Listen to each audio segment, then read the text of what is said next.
हरिओम. अष्टावक्र गीता योगदास श्री जय गणेश जोशी यांचे प्रवचन. अध्याय 18 श्लोक क्रमांक 73. बुद्धीपर्यंत संसारे माया मात्र विवर्तते, निर्ममो निरहंकारो निष्काम शोभते बुधा.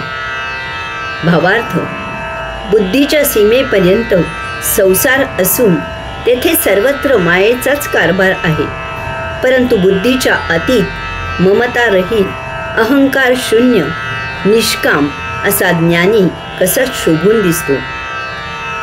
मानवी देहाच्या अनेक अवयवांसारखाच मेंदू हा मानवी देहाचा एक अवयव आहे. देह कार्याचा विचार करता मेंदूचे बुद्धी आणि स्मृती असे दोन प्रमुख भाग आहेत. बुद्धी ही मेंदूची विचार करायची, कल्पना करायची, विश्लेषण करायची, निर्णय घ्यायची ताकद आहे आणि स्मृती हा त्याचा ठेवा आहे. तीही त्याची एक शक्तीच आहे.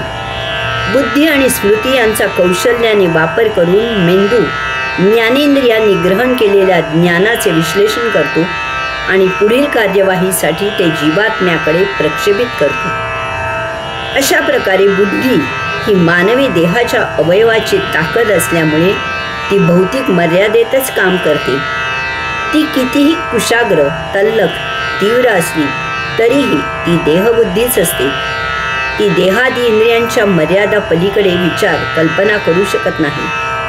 त्यामुळे बुद्धीचे कार्य भौतिक वस्तू जगतातच चालते, भौतिकातच बुद्धी रमते, भौतिक गोष्टींतच बुद्धीचे झेप मर्यादित होते. यामुळे बुद्धीच्या कक्षेत काम, क्रोध, मोह, मद, मत्सर, माया, अहंकार, अभिमान, अहंमन्यता, वासना, इच्छा, अपेक्षा, ईर्ष्या, मत्सर, द्वेष, प्रेम, करुणा, हर्ष, सुख, दुःख इत्यादी असे अनेक विविध राग, सुराग, विराग, अनुराग सुरू असतात. या सर्व राग रागिणींना प्रातिनिधिक म्हणून अष्टावक्र मुनींनी ममता असे येथे म्हटले आहे. ममता ही सर्वात संवेदनशील असते आणि तीच मानवाला भावनेच्या आहारी नेऊन रागरागिणी निर्माण करते. त्या अनुषंगाने माणूस कार्यरत होतो आणि तो भौतिक उपभोगांच्या मालिकेत अडकतो. या रागरागिणी भौतिक वस्तू जगताच्या मर्यादेत अवखळपणे भौतिक खेळ खेळत असतात. साक्षात्कारामुळे बुद्धीच्या भौतिक मर्यादेचे सीमोल्लंघन होते. साक्षात्कारी बुद्धीच्या अतीत जातो, पार होतो, पलीकडे होतो, त्याला प्रज्ञा प्राप्त होते. किंवा असेही आहे की साक्षात्कारात बुद्धीचा पुढील विकास होतो, तिचे प्रज्ञेत रूपांतर होते.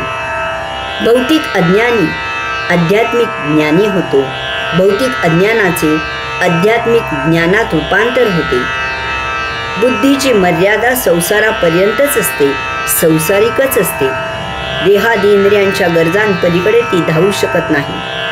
त्यामुळे ती माया, ममता यांच्या विळख्यात बद्ध असते. साक्षात्कारी ज्ञानी ही मर्यादा ओलांडतो आणि प्रज्ञावान होतो. त्याचे भौतिकातून अध्यात्मात रूपांतर होते. अष्टावक्र मुनी पुढे येथे सांगतात की यावेळी त्याच्यात 3 फार महत्त्वाचे आणि मोलाचे आध्यात्मिक बदल होतात. निर्ममो, साक्षात्कारी भौतिक मर्यादा ओलांडतो. आत्मभान आल्यामुळे तो वैश्विक मर्यादा ओलांडतो.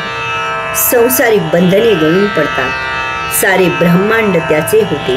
आता तो कसा कोणाला आपला म्हणेल? आता कसा कोणाबद्दल तो निराळा विचार करेल? आता कसा कोणाला तो परका म्हणेल? त्याला सर्वत्र ब्रह्मच जाणवत असते. माया, ममता या पलीकडे विश्वाला साक्षी राहून तो कैवल्यात असतो. निरहंकारो, साक्षात्कारीच्या वैयक्तिक भावभावना क्षीण होतात आणि तेथे वैश्विक ज्ञान प्राप्त होते. आत्मस्वरूपावस्थेत आता सर्वच त्याचे असते. माझे, तुझे, अमक्याचे, तमक्याचे, मी, तू असा कसलाही आपपरभाव उरत नाही. जे आहे ते विश्वेश्वराचे आहे ही आध्यात्मिक जाण येते. येथे एका आत्मतत्वाशिवाय अन्य काहीही नाही हे ज्ञान होते. मग आता अहंकार कोणाचा आणि कशासाठी धरायचा निष्काम ममता शून्यावस्थेत अकर्मदशा प्राप्त होते. जे होते ते होते, मुद्दामून केले जात नाही. अष्टावक्र मुनी म्हणतात की असा ज्ञानी कसा शोभून दिसतो. हरिओम.